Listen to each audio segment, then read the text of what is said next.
किन विवाद गर्नु पर्यो यसलाई पनि नस्वीकार्ने अनि पागोलाई पनि देख्ने त्यो भनेको त यिनीहरूले अब खोज्न लाग्यो भन्ने तर्कतर्फ जान्छ भन्ने मेरो मत होइन दोस्रो तर्क सुन्नुहोस् मेरो तर्क सुन्नु मैले हजुरहरूको धैर्यतापूर्वक सुनेको छु दोस्रो तर्क मेरो दोस्रो तर्क के हो भने ल ठिक छ तपाईहरुले चाहिँ हिजो चाहिँ त दलितले चाहिँ यो गर्नुभयो त्यो गर्नुभयो बजेट सक्नु भन्नुभयो तर तपाईहरु चाहिँ आफूलाई एउटा सचेत मान्छे पनि हुनुहुन्छ र हो पनि फेरि सचेत नागरिक हो एउटा शिक्षित मान्छे हो हैन एजुकेटेड मान्छे हो र तपाईहरु एउटा समाजको म्याग्दी जिल्लाकै हिसाबले राष्ट्रिय हिसाबले गणना गर्दा पनि प्रतिष्ठित मान्छे हो त्यसो भएको बेलामा आफै कानुनको व्याख्या गर्ने मान्छे पनि हो ल यहाँ गडबडी हो भनेर एउटा उदाहरण त आएको छैन नि त गोरी दर्जीलाई के रे चाहिँ एउटा मन्दिरमा तपाईले चाहिँ रामशाहको कुरा गर्नुभयो एउटा तपाईकै पाइ पर्छ त्यहाँ घटानमै मन्दिरमा एउटा जनप्रतिनिधिलाई पछि मन्दिर बनाएर उद्घाटन गर्ने बेला त यहाँ चाहिँ आउनुहुन्न तँलाई टीका लगाइदिन्न भन्ने बेला तपाईको एक शब्द सामाजिक सञ्जालमा खै त आयो त के तपाई नबोल्ने हो यो डिबेट होइन भने किन आएन खै मैले त देखिन तपाईले एकचोटी त्यहाँ कार्यक्रम गर्न पहल गर्नुभयो त त्यो त टेकबहादुरले गर्नुपर्छ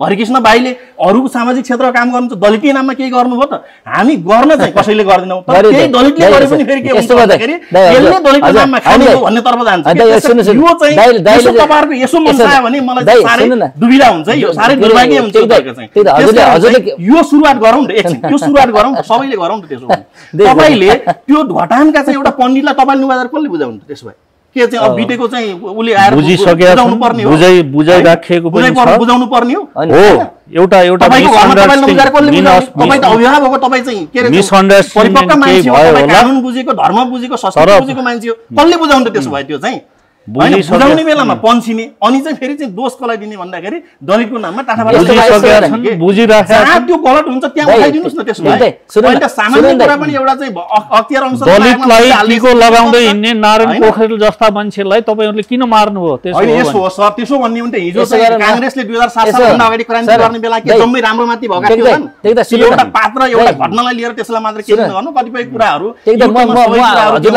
हजुरलाई चाहिँ नापे अनुसार तौले अनुसार हैन एकदम चाहिँ भने अनुसार हुँदैन त्यो कुरा युद्धमा कहिलेकाहीँ घटी पनि हुन्छ कहिलेकाहीँ बढी पनि हुन्छ कहिलेकाहीँ घट्न नमस्कार सूर्योदय न्यूज हेरिरहनु भएका तपाई सम्पूर्णमा हार्दिक स्वागत छ म बादल शाही समाजको विकृति र विसंगतिको पर्दाफास गर्ने हाम्रो अभियान जारी छ समाजको दुःख सुख राम्रा नराम्रा यस्ता हरेक कुराहरूलाई जस्ताको तस्तै भिडियो मार्फत यहाँहरू माझ देखाउँदै आइरहेका छौं पछिल्लो समय यहाँहरूले दिनुभएको माया साथ सहयोग शेयर लाइक कमेन्ट यिनै कुराहरूले गर्दा हामीलाई अझै थप हौसला मिलिरहेको छ दर्शकवृन्द हामीले समाजको विकृति विसंगति राम्रा नराम्रा अनेक कुराहरूलाई यहाँहरू माझ देखाउने क्रममा एउटा कार्यक्रम ल्याइपुर्याएका छौँ यहाँहरू माझ परिवर्तनका बाटाहरू यो परिवर्तनका बाटाहरूमा हामीले अहिले पछिल्लो समय कोटा र कोठाको सवाल शीर्षक राखेर जिल्लाका विशेष गरी उच्च तह र तबकाका व्यक्तिहरूलाई चाहिँ समेटेर उहाँहरूसँग छलफल र बहसहरू गर्दै आइरहेका छौँ योभन्दा अगाडि एउटा श्रृङ्खला एउटा भाग हामीले सार्वजनिक गरिसकेका छौँ त्यसमा राम्रो प्रतिक्रिया आएकै कारणले फेरि हामीले अर्को दोस्रो भाग अर्थात् दोस्रो श्रृङ्खलाको लागि चाहिँ हामीले तयारी गरिरहेका छौँ र आज हाम्रो यो दोस्रो श्रृङ्खलामा हामीले 3 जना अतिथिलाई निम्त्याएका छौँ टेकबहादुर विश्वकर्मा हुनुहुन्छ माओवादी केन्द्र गण्डकी प्रदेश कमिटीको सदस्य हुनुहुन्छ उहाँ अनि दलित अभियन्तासँगै उहाँ नेता पनि हुनुहुन्छ अनि हामीसँग चाहिँ चिरञ्जीवी शर्मा हुनुहुन्छ उहाँ चाहिँ कानुनविद तथा वकिल हुनुहुन्छ र यसैगरी हामीसँग जिल्लाको प्रतिष्ठित र पाको पत्रकार हुनुहुन्छ हरिकृष्ण गौतम दाई उहाँहरू सबैसँग एकसाथ हामीले यो कोटा र कोठाको सवालसँगै अहिले जुन जातीय विभेद यिनै प्रसङ्गहरूमा रहेर विशेष अन्तर्क्रिया गर्न गइरहेका छौँ छलफल बहस गर्न गइरहेका छौँ हजुर तीनैजना दाइहरूलाई एकसाथ नमस्कार हार्दिक स्वागत छ हाम्रो कार्यक्रममा धन्यवाद म चाहिँ सबैभन्दा पहिला चिरञ्जीवी दाइबाट म सुरु गर्न चाहन्छु यो जातीय विभेद भनेको के हो दाइ यो तपाईँलाई के लाग्छ जुन दलित भन्ने शब्द हैन जातीय विभेद अनि जुन वर्गीय विभेद यसलाई तपाईँले कसरी बुझ्नुहुन्छ कानुनले कसरी यसलाई व्याख्या गर्छ होइन अब यो जातीय र वर्गीय विभेद भन्नाले अब यो धनी र गरिब हुने खाने र हुँदा खाने वर्गको कुरा आयो अब विशेष गरी अब यो सम्पन्न र विपन्नको अवस्थालाई सङ्केत गर्यो यो वर्गीय विभेद तर्फ जाँदा अब यो जातीय विभेद भनेर भन्नासाथ यो जातका आधारमा जो मान्छे जन्मँदै अब यो ब्राह्मण, क्षेत्री, वैश्य र शूद्र अब यो जन्मकै कारणले मान्छेहरू अब कोही बाहुन र कोही अब दलित भनेर छुट्यायो।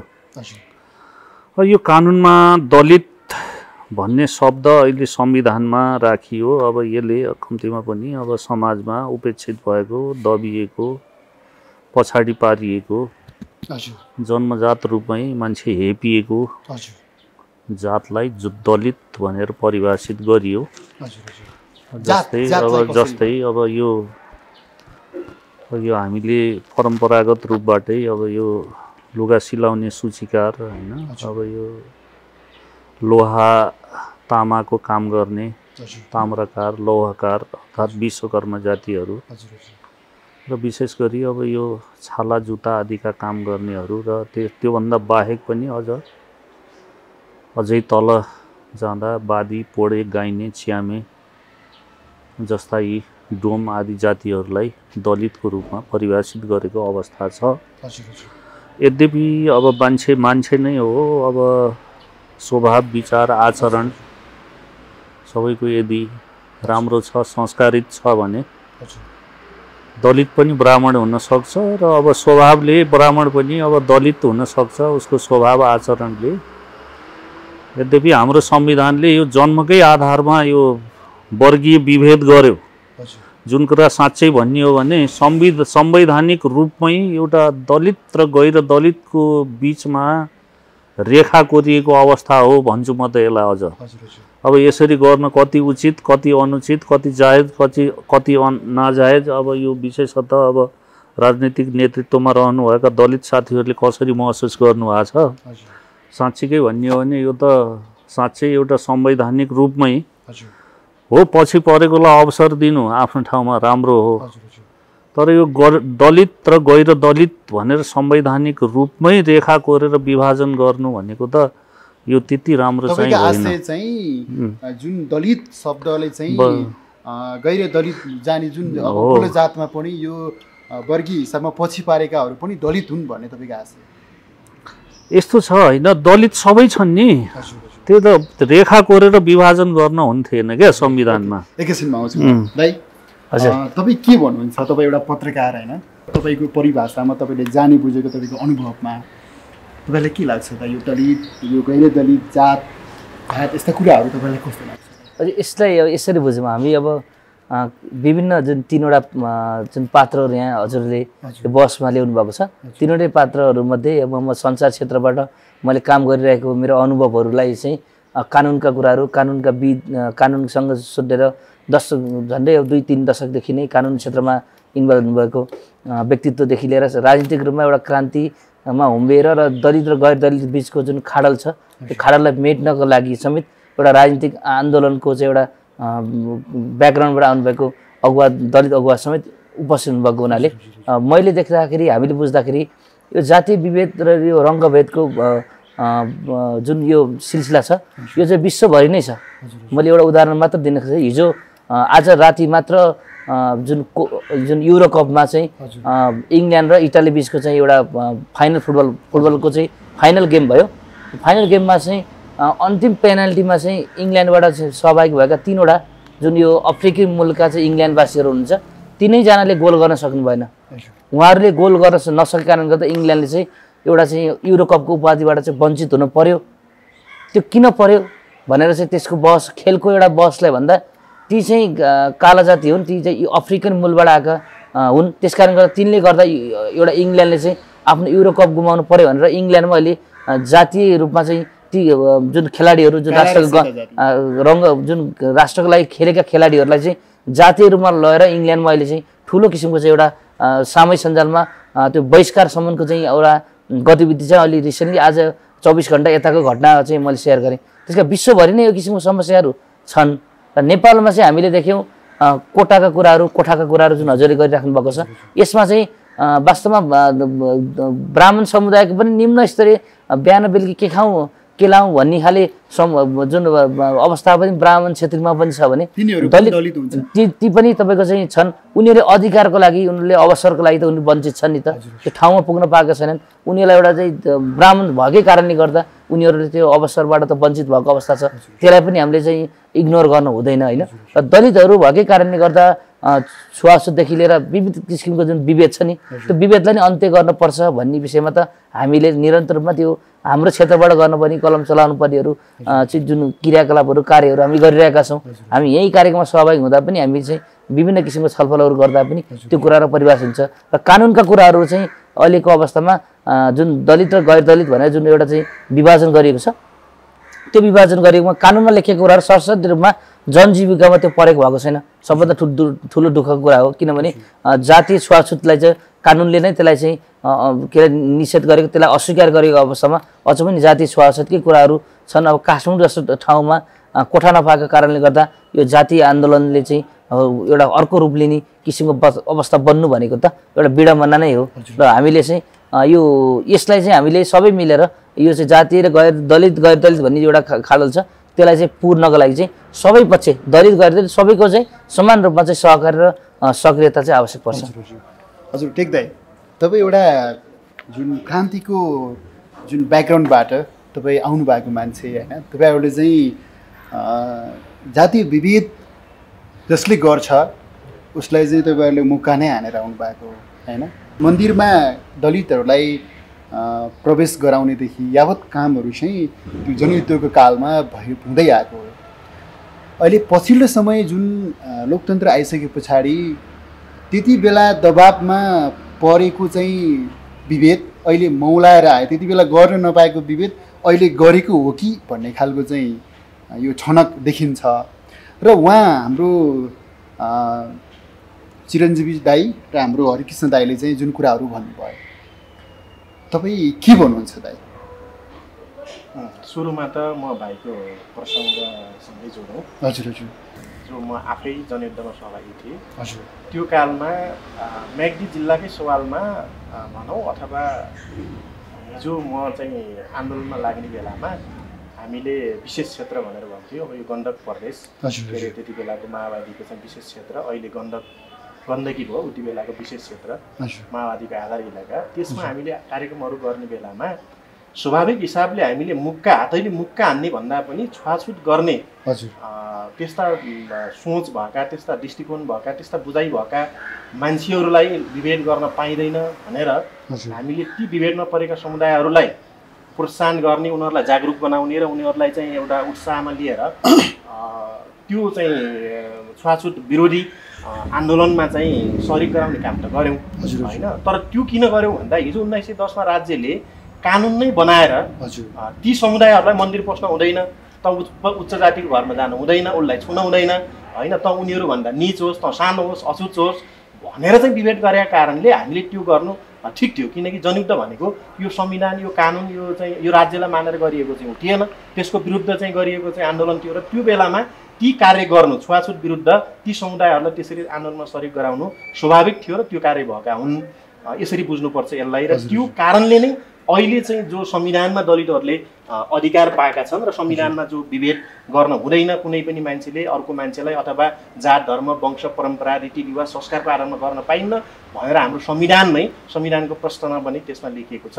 त्यसको एउटा महत्त्वपूर्ण उपलब्धिको पाटो त्यो हिजो हामीले चलाएको सङ्घर्ष र जनयुद्धमा चाहिँ हामी सँगै भएर दलित मुभमेन्ट चलाएको चाहिँ उपलब्धिको पाटो पनि हो। र अर्को मेरो तर्क, वकिल साहबले राख्नुभएको कुरामा मेरो तर्क के हो भने हजुरले भनेको कुरा सुन्दा चाहिँ आनन्द लाग्छ, बडो मजा आउँछ कि हो त हामीले संविधानमै विभेद गऱ्यौँ कि जस्तो लाग्छ। त्यो बाहिरी रूपबाट हेर्दा के त्यो रूपमा पक्षमा हेर्ने बेलामा त्यसो लाग्छ, हो त संविधानमै किन दलित भनेर विभेद गर्ने हामीले जस्तो लाग्छ।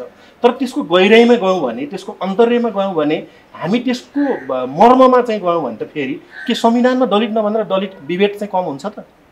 यसलाई कसरी लिनुहुन्छ हजुरले? हुँदैन कम त होइन। विभेद त समाजमा छ नि त, दलित भनेर पनि छ। हिजो दलित शब्द 2024 सालदेखि नेपालमा दलित शब्द चाहिँ सुरुवात भएको, दलित आन्दोलनकर्ताहरूले टीआर विश्वकर्माहरूले आन्दोलन चलाइसकेपछि त्यो शब्द स्थापित भएको भने यसको इतिहास हेर्ने बेलामा 1827 देखि 80-90 को दशकमा भारतका एउटा चाहिँ समाज सुधारक ज्योतिबा फुले हुँदै 1920 मा विशेष त डाक्टर भीमराव अम्बेडकरले दलित शब्दको प्रयोग गरेको चाहिँ इतिहास बुझिन्छ र नेपालमा 2024 सालदेखि भयो भने प्रशासकहरूले पछि त्यो धेरै पछि नेपालको सरकारले चाहिँ दलित भनेर लगभग 46 सालपछि बल्ल त्यो सम्बोधन गर्यो र त्योभन्दा अगाडि त्यो सम्बोधन भएको थिएन भनेपछि यो शब्द दलित शब्द अरू केही पनि होइन यो एउटा चाहिँ साझा दलितहरूलाई जो अहिले विभेदमा पर्ने समुदायहरू छन् जस्तै विश्वकर्मा होला मिजार अब किसान होला परियार होला गाइने बाडी होला होइन तराईका चाहिँ दलितहरू मुसर होला त्यो हल्कर होला डुसाट होला चमार होला तत्वे होला होइन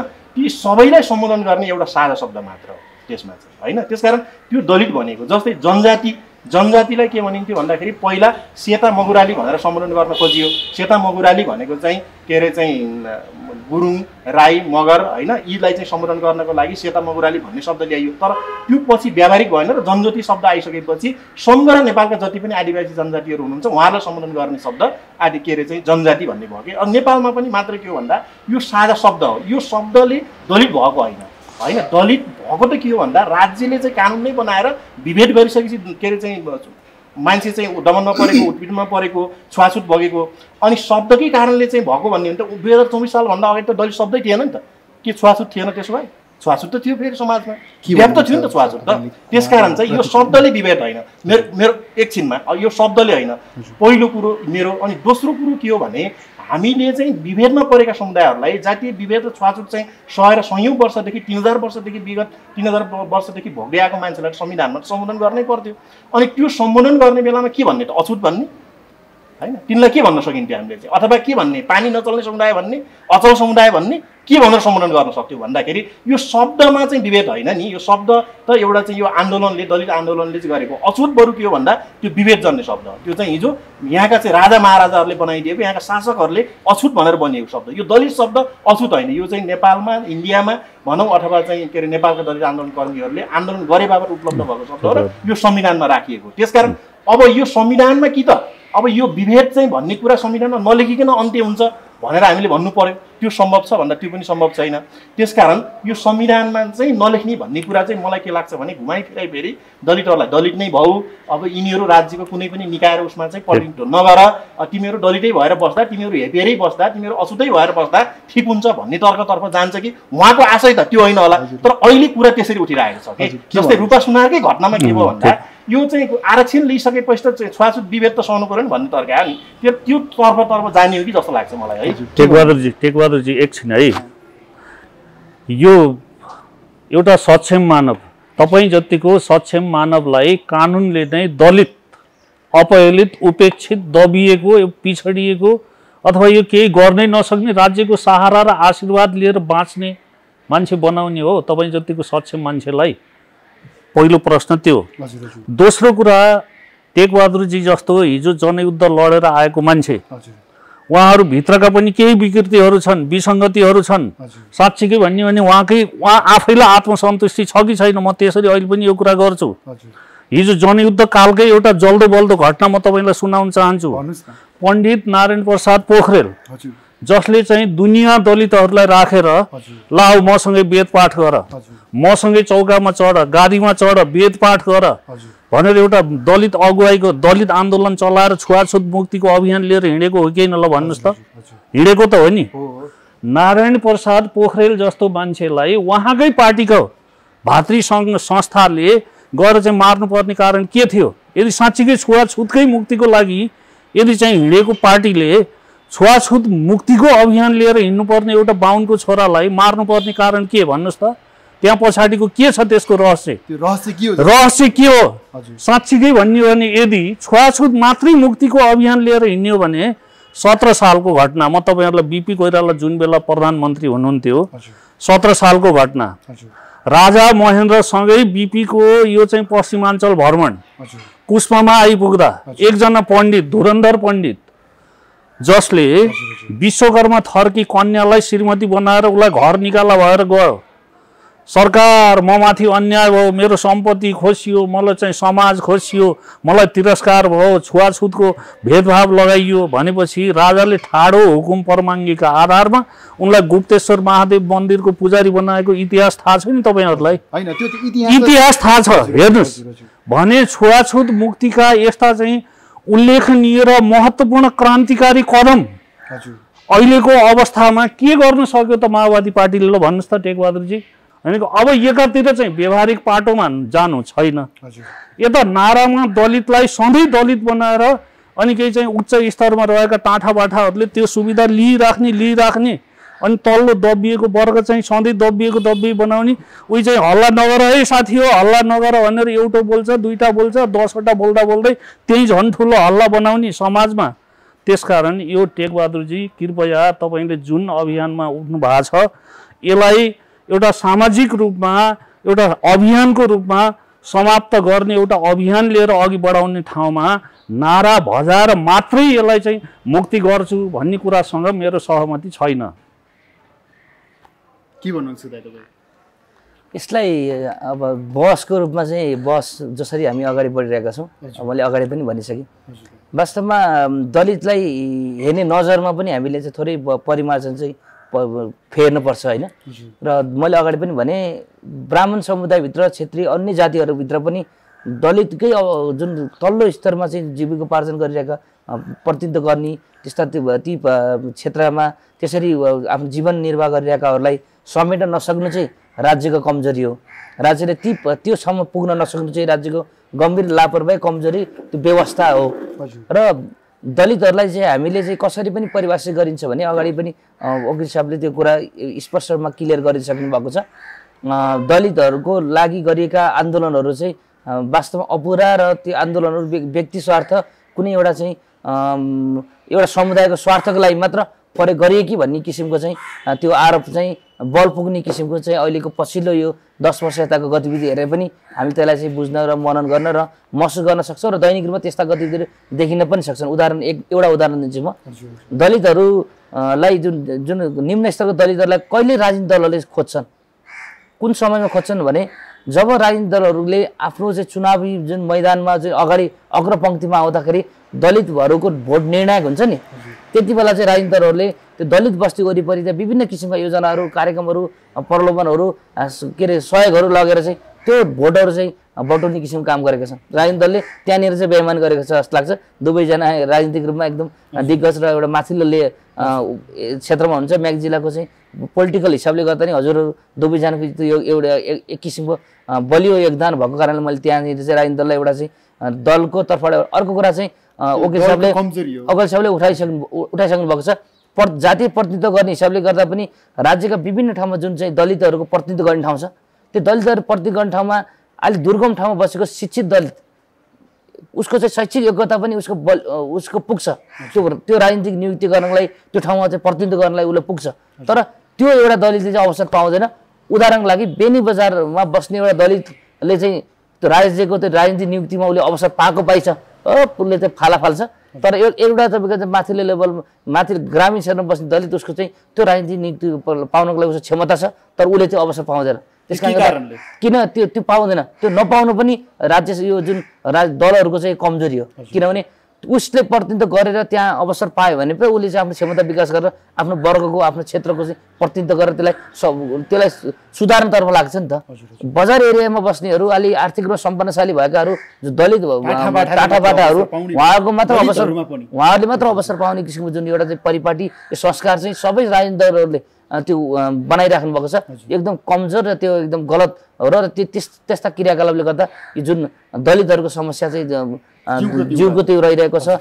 हरेक कुराहरू चाहिँ अब समस्या रहिरहेको छ। म भाडा तिर्छु, मलाई चाहिँ कोठा दिनुहोस् भन्दाखेरि त्यो त्यहाँ चाहिँ जातका कुराहरू आउँछन्, त्यहाँ चाहिँ धर्मको कुराहरू आउने अवस्था छ। त त्यो बिस्तारै मेटिँदै जाने अवस्था छ। मैले अगाडि त सुरुमै उदाहरण दिएँ, इङ्ल्यान्ड जस्तो देश जसले चाहिँ विश्वमा एकचोटि उसले शासन गरिरहेको थियो, नेपालदेखि लिएर भारतदेखि लिएर विश्वका धेरै भूभाग चाहिँ उसले आफूले शासन गरेको भूभाग हुन्। जुन इङ्ल्यान्ड जुन छ, बेलायत छ, बेलायतमा पनि एउटा चाहिँ काला जाति र सेता जाति भनेर जुन बहस चाहिँ आज नै तपाईँको चलिरहेको छ भने यस्ता विश्वभरि भइरहेको अवस्थामा नेपालमा चाहिँ यो किन यसरी अगाडि बढिरहेको छ, त्यसलाई समाधान गर्नुपर्छ। अर्को कुरा, दलितहरूलाई जबसम्म हामीले राज्यका माथिल्लो निकायहरूमा पुग्न सक्ने वातावरण बनाउन सक्दैनौँ, त्यहाँनिर चाहिँ हामी चाहिँ यो किसिमका समस्याहरू हामीले चाहिँ भोगिरहेको छौँ। चुनावी बेलामा मात्र नभइकन अन्य समयमा पनि राजनीतिक दलहरूले आफ्नो किसिमको चाहिँ एउटा हेर्ने समुदायलाई प्रतिनिधित्व, जातीय र तपाईँको वर्गीय प्रतिनिधित्व गर्ने जसको एजेन्डा चाहिँ राजनीतिक दलको चुनावको बेलामा जति उठ्छ अन्य समय नउठ्ने कारणले गर्दा पनि यो समस्याहरू चाहिँ दोहोरिरहेको छ। अब दाइ उहाँले चाहिँ भन्नुभयो इङ्ल्यान्डमा जुन खालको यो खेल भयो यो हिसाबले त्यहाँ पनि काला र गोरा जातिमा चाहिँ त्यो एउटा खालको भिन्नता छ, अन्तर्भेद छ। यो हिसाबले यो विश्वव्यापी रूपमै यो जाति विभेद छ र यहाँ नेपालमा पनि छ। यो के कारणले यस्तो भइरहेको छ भन्ने खालको उहाँको जिज्ञासा रहे र हाम्रो वकिल साहबले चाहिँ तपाईँले जुन हिसाबले आइराख्नु भएको छ होइन अहिलेसम्म तपाईँको पार्टीको योगदान के छ त भन्ने खालको कुरा उहाँले गर्नुभएको छ, के भन्नुहुन्छ तपाईँ यसमा? मेरो दुईवटा कुरा छ। हजुर हजुर। एउटा कुरा सरले अब जनयुद्धमा लागेर तपाईँ आफै सन्तुष्ट हुनुहुन्छ कि हुनुहुन्न भनेर कुरा उठाउनु भयो हिसाबले, त्यसमा म सन्तुष्ट छु। किनकि जनयुद्ध लागेर हुन त अब त्यसमा ६२-६३को आन्दोलन पनि जोडिन्छ, अरू माओवादी बेगरको ७ दलको भूमिका पनि छ, तर मुख्य भूमिका जनयुद्धको भूमिका हो। त्यसको जगमा जनयुद्धको जगमा दोस्रो जनआन्दोलन सम्पन्न भयो र त्यसले नेपालमा 240 वर्ष राजतन्त्रीय व्यवस्थालाई हुत्याएर फालेर अहिले गणतन्त्र स्थापना भएको छ र त्यो गणतन्त्रको उपलब्धि हो। त्यसमा सङ्घीयताको चाहिँ उपलब्धि भएको छ, त्यसमा धर्मनीतिको उपलब्धि भएको छ, त्यसमा समावेशिताको उपलब्धि भएको छ। त्यसकारण यो उपलब्धिको कारणले म सन्तुष्ट छु। यसमा म चाहिँ असन्तुष्ट छु भन्नुपर्ने कुनै कारण छैन। बरु अहिलेको चाहिँ घटना प्रक्रिया राजनीतिक घटनाक्रमहरूले बरु मान्छेलाई लाग्दो हो हिजो यत्रो लडेर पनि तिमीहरू अहिले असन्तुष्ट छौ, सन्तुष्ट छौ त तिमीहरू भन्ने खालको होला। त्यो चाहिँ व्यक्तिको भएर म चाहिँ यो व्यवस्थालाई, यो चाहिँ शासन सत्तालाई, यो चाहिँ प्रणालीलाई म यसमा दोष दिन्न। कतिपय व्यक्तिहरू, शासकहरू होइन त्यहाँ पुग्छन्, कहिलेकाहीँ त्यो हुन्छ समाजमा, कहिलेकाहीँ इतिहासमा त्यस्ता चाहिँ घटना पात्रहरू आउँछन्, त्यो आफ्नो ठाउँमा छ। तर जनयुद्धको उपलब्धिप्रति म पहिलो कुरा म सन्तुष्ट छु। र दोस्रो कुरा दलित चाहिँ भएर तपाईँ एउटा सक्षम मान्छेले कहिलेसम्म दलित हुनुहुन्छ भन्ने उसमा चाहिँ म सहमत छैन। होइन म एउटा टेकबहादुर बोल्न सक्ने होला, तर म्याग्दी जिल्लामै म जस्तै बोल्न सक्ने अरू कतिजना दलित छन् त? अरू उच्च जातको चाहिँ बर्मान क्षेत्री र अरू चाहिँ जनजाति समुदायको मान्छेहरू उभ्याउने बेलामा दलित कतिजना उभिन आउँछ त? त्यसरी तुलना गरौँ नि त, त्यसरी हेर्न सकिन्छ नि त, त्यो भने त क्लियर हुन्छ। त्यस कारणले मैले भन्न खोजेको के हो भने आखिर हाम्रो चाहिँ वकिल साहबले उठाएको कुरा पनि के होला भन्दा त्यो चाहिँ समुदाय विभेदमा परेको मान्छेलाई चाहिँ भनियो भन्ने तर्क बाहिर हेर्दा सुन्दर जस्तो लाग्छ, तर त्यो समुदायलाई माथि ल्याउनुको लागि चाहिँ नीति के हो त नि? त्यसो भए एउटा शब्दले त सम्बोधन गर्नुपर्छ होला। मैले अघि नै भन्ने के भन्ने त उसलाई अछुट भनेर भने होइन। त्यसो भन्ने हो भने अहिले 12% भएको बर्मानले राज्यको 80देखि 84% चाहिँ सबै क्षेत्रमा, राज्यको प्रशासनिक क्षेत्रदेखि सबै क्षेत्रमा हालिमुहाली गरेको छ। दलितको प्रतिनिधित्व कति छ त नि? त्यसो भन्ने हो यसलाई के भन्नुहुन्छ त तपाईँले? सबैतिर हालिमुहाली छ। अब त्यसलाई माथि ल्याउनको लागि त्यो समुदायको चाहिँ के अरे चाहिँ उत्थान गर्नको लागि, उसलाई अरू समुदाय सर प्रतिनिधित्व गर्नको लागि, अरू समुदाय सर उसले चाहिँ भोलि ऊ चाहिँ त्यो समुदायसँग प्रतिस्पर्धा गर्नको लागि यो चाहिँ आरक्षण अथवा विशेष अधिकार दिउँ। अहिले विशेष अधिकार त होइन, आरक्षण हो, यो दिएर उसलाई माथि ल्याउँ, उनीहरूसँग प्रतिस्पर्धा गर्ने बनाऊ भनेको नि त। त्यो कुन क्षेत्रमा बनाऊ भन्दाखेरि त्यो राजनीतिक क्षेत्रमा बनाऊ, त्यो सामाजिक क्षेत्रमा बनाऊ, त्यो आर्थिक क्षेत्रमा बनाऊ होइन, उसलाई चाहिँ त्यो सांस्कृतिक क्षेत्रमा बनाऊ होइन, र जातीय विभेदलाई चाहिँ अन्त्य गरौँ। र यो भयो भने हिजो राज्यले नै कानुन बनाएर यसरी विभेद गर्यो, अहिले ती समुदायहरूलाई राज्यमा नै राज्यले नै ससम्मान कानुन बनाएर ल्याउने। मलाई एक मिनट टाइम दिनुहोस्, एक मिनट टाइम दिनुहोस्, सुन्नुहोस्। हजुरले कुरा राख्नु होला। त्यस कारणले अब चाहिँ यो घुम्दै फिर्दै रुम्जतार भन्छ कि अब यो त सक्षम छस्, तँलाई चाहिँ आरक्षण दिन हुँदैन, यो चाहिँ कहिलेसम्म भइरहन्छस् भन्ने कुरा उहाँले उठाएको तर्कमा म केमा सहमत छु भने हुनसक्छ एकाध घटनाहरू कसैले दलितको नाममा पनि बजाला, तर त यहाँ बजाउनु त चाहिँ अरूको नाम पनि बजाइरहेका छन्, महिलाको नाममा बजाएका छन्, यहाँ चाहिँ जनजातिको नाममा बजाउने पनि छन्। त्यो विकृति त 100मा 100 पूर्ण राम्रो कहीँ पनि हुँदैन सर, त्यो खोजेर पनि पाइन्न, त्यो विज्ञान सम्मत र के अरे चाहिँ भौतिकवाद सम्मत पनि हुँदैन। उपलब्धिको पाटो हेर्नु पर्छ। तपाईँको जनयुद्धले स्थापित गरेको व्यवस्थाले, तपाईँ गाह्रो नमान्नुहोस्, तपाईँको जनयुद्धले स्थापित गरेको व्यवस्थाले हिजो इतिहास साक्षी छ। हेर्नुहोस्, राम शाहको गोर्खा राज्यमा न्याय नपाए गोर्खा जानु भन्ने उखान त तपाईँ हामी सबैलाई थाहा छ नि।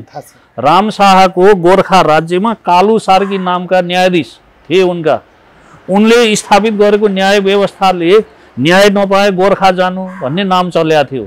कुरा बुझ्नुभयो? एउटा कुरा। दोस्रो कुरा, पृथ्वीनारायण शाहले नेपाल एकीकरण अभियानको थालनी गर्दा उनको आर्थिक सल्लाहकार भनेको बिसे नगर्ची, बिसे दमाई थिए। तपाईँले स्थापित गरेको व्यवस्थाले मानिलिनुहोस् तपाईँ टेकबहादुर विश्वकर्मा जतिको चिमखोलाको, कुइने मङ्गलेको, बरङ्जाको अथवा गुर्जाको कतिजना दलितलाई कुन ठाउँमा स्थापित गर्नुभयो र दलित उत्थानको कार्यक्रम ल्याउनुभयो, ल मलाई बताउनुहोस्। होइन भने 2-4 जना टाठा बाठाले दलितको नाम भजाएर अनि त्यसको आरक्षण र राज्यबाट प्राप्त हुने आरक्षण र सुविधा टाठा बाठाले उपयोग गर्नका निमित्त बनाइएको यो चाहिँ यो सङ्कुचित र सीमित व्यवस्थाले दलितहरूलाई अझै दमन गरेको छ। यो कुराबाट मुक्ति पाउनको निमित्त तपाईँलाई म फेरि पनि भन्छु, म जस्ता बाहुनका छोरालाई कति पटक तपाईँले दलित बस्तीमा लगेर त्यहाँको चाहिँ सहभोजको कार्यक्रम राख्न सक्नुभयो, कति पटक त्यहाँ लगेर ल बाहुनको छोरो बोल यो छुवाछुत भन्ने कुरा नगरौँ भनेर कति पटक बोल्न लाउनुभयो। तपाईँकै पार्टीभित्रका म जस्तै बाहुनका छोरालाई कति ठाउँमा उभ्याएर त्यो चाहिँ सामाजिक अभियान अघि बढाउनु भयो। त्यसै एउटा चाहिँ दलितको नाम भजाएर अनि दलितलाई दलितै बनाएर अनि तिनैमाथि शोषण गर्ने जुन प्रवृत्ति अहिले चाहिँ देखिएको छ त्यो व्यवस्थासँग सहमत हुन सकिन्न। हेर्नुहोस्, यसले दलितको मुक्ति पनि गर्दैन। यसमा मैले जोडेँ जस्तै राजनीतिक दलहरूले जबसम्म आफूले जुन दलितहरू अरू समुदायहरूलाई जुन कुन तरिकाले चाहिँ उसलाई सपोर्ट गर्ने सहकारी गर्ने भन्ने कुरा चाहिँ त्यसलाई अगाडि अलिक प्रष्ट रूपमा चाहिँ त्यसलाई व्यक्त गर्न सक्दैनन् तबसम्म यस्तो किसिमको समस्या रहिरहन्छ। मैले जुन जुन प्रतिनिधित्वको हिसाबले गर्दा उही किसिमको क्षमता भएको व्यक्ति जो ग्रामीण क्षेत्रमा छ उसले प्राप्त गर्ने उसले चाहिँ अवसर र उही किसिमको चाहिँ अवसर तर ऊ आर्थिक रूपमा सम्पन्नशाली छ, ऊ बेनीमा अथवा सहर एरियामा बस्छ भने उसले प्राप्त गर्ने चाहिँ अवसरको हिसाब गर्ने भने ब्राह्मण क्षेत्रीदेखि जस्तै दलित समुदायमा पनि त्यो किसिमको समस्या छ। यो स्पष्ट रूपमा हामीले उदाहरण पनि यो छ। दलित गैर दलित हामी त्यो दलित र गैर दलित भन्नुभन्दा पनि यो नेपाली समाजमा चाहिँ त्यो किसिमको समस्या छ। त्यो हामीले म्याग्दी जिल्लाभित्र पनि हेरौँ बाहिर पनि हेरौँ, त्यो हामी एक एक घटनालाई एनालाइसिस गर्न सक्छौँ। र परिवर्तनको कुराहरू सहकारी कुराहरू जुन दलितलाई पनि अब एउटा अवसर दिनुपर्छ, दलित पनि एउटा चाहिँ सक्षम हुनुपर्छ भन्ने किसिमको चाहिँ अवस्था चाहिँ किन चाहिँ एउटा अझ यसले चाहिँ मूर्त एउटा प्रभावकारी रूपमा चाहिँ अगाडि बढ्न सकेको छैन भने त राजनीतिक अस्थिरताको कारणले गर्दा राजनीतिक रूपमा चाहिँ जुन दलितहरूलाई चाहिँ देखिने कुराहरू मलाई स्पष्ट हुन्छ। अब दुईजना वक्ताहरू चाहिँ दुःख नमान्नु होला होइन। राजनीतिक दलहरूले दलितलाई चाहिँ मलाई लाग्छ एकदम सबभन्दा पहिले प्रायोरिटी चाहिँ भोट ब्याङ्ककै रूपमा प्रयोग गरेको चाहिँ देख्छु क्या मैले। अब मैले आफूले देखेको कुरा भन्ने होइन, म आफूले समस्याहरू देखेको एकदम बढी चाहिँ जहाँनिर दलित समुदायहरू छन् नि हामी म्याग्दी जिल्लाको भूगोलमा हेरौँ न, केही ठाउँमा होला चिमखोलामा होला अथवा कुनै ठाउँमा होला भकिमडी होला कुनै ठाउँ होला अन्य जातिको चाहिँ बसोबास गर्ने ठाउँ र दलित समुदायको बसोबास गर्ने ठाउँको भूगोल हेर्नुहोस् न। दलित र गैर दलितको विभाजन चाहिँ अहिले होइन, यो वर्षौँ 100 वर्ष जुन मानवको सृष्टि भएपछि यतादेखि यो देखिएको छ। यो समस्यालाई समाधान गर्न समय लाग्छ। मानव सृष्टिदेखि होइन, यसको चाहिँ यसको पछि घटना छ। अहिले समय थोरै छ। मानव सृष्टि कालमा यो विभेद थिएन, यो कुरा बुझिराखौँ। अब त्यो कुरा पनि उहाँले के भन्नुभयो भने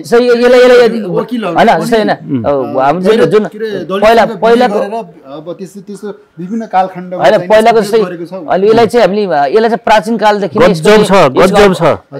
अहिले एकजना रत्नबहादुर बागचन्द भन्ने उच्च अदालतको मुख्य न्यायाधीश हुनुहुन्छ। अब सर्वोच्च अदालतमा जाने उहाँको चाहिँ अवधि पुरा करिब भइसकेको छ। यही बागलुङबाट अहिले बागलुङबाट सरुवा भएर सायद नेपालगञ्ज अथवा दाङ इन्जलासमा हुनुहुन्छ। उहाँकी श्रीमती भनेको पराजुली उपाध्याय बाहुनकी पत्नी हुन्। कुनै किसिमको भेदभाव छैन। धेरै यस्ता मान्छेहरू छन्, यस्ता साथीहरू छन् होइन। मसँगै मेरो भान्सामा गएर बस्नलाई मलाई कुनै आपत्ति छैन भने यस्ता कुराहरू भन्दा समाज धेरै अघि पुगेको छ। फेरि त्यसलाई तानेर ल्याएर उही चाहिँ 20औं शताब्दी 18औं शताब्दीमा लगेर अनि त्यही दलितको नारा भजाएर दलितकै टाँठा बाठाहरूले त्यो अवसरको सुविधा उपयोग गर्ने वातावरणसँग सहमत हुन सकिँदैन क्या। मैले आफ्नो वकिल साहबले भनेको कुरामा 100% म पनि सहमत छु। किनभने मलाई के लाग्छ भने रूपा सुनुवारले चाहिँ काठमाडौँमा कोठा नपाउँदै गर्दाको अवस्था चाहिँ एउटा त्यो समस्या हो नि त। तर त्यो समस्यालाई चाहिँ जोडेर चाहिँ दलितले कोठा नपाउने कुरोमा ब्राह्मण समुदायलाई जोडेर जुन आरोप लगाइन्छ नि त्यस्तो किसिमको मानसिकता पनि त्याग्नुपर्छ। त्यहाँ ब्राह्मण समुदायको त्यो कोठा दिने नदिनेमा त्यहाँ इन्भल्भ छैन, त्यो ब्राह्मण समुदायसँग छैन। एउटा कुरा पोइन्ट है एउटा हजुरले बुझ्नु। एउटा कुरा त्यही हो। अर्को कुरा चाहिँ दलित अगुवाहरू दाइ हुन्छ, टेकबहादुर विश्वकर्मा दाइ हुन्छ। मैले भनिसकेँ दाइको ब्याकग्राउन्ड चाहिँ दलित आन्दोलनदेखि लिएर एउटा चाहिँ परिवर्तन आन्दोलनमा फ्रन्ट लाइनमै बसेर चाहिँ एउटा चाहिँ सहभागी भएको आन्दोलनकर्ता पनि भएको हुनाले दाइको अगाडि पनि भने म्याग्दी जिल्लाको स्थानीय तहहरू सङ्घीय प्रदेशबाट आउने बजेटहरू हामी हेरौँ न।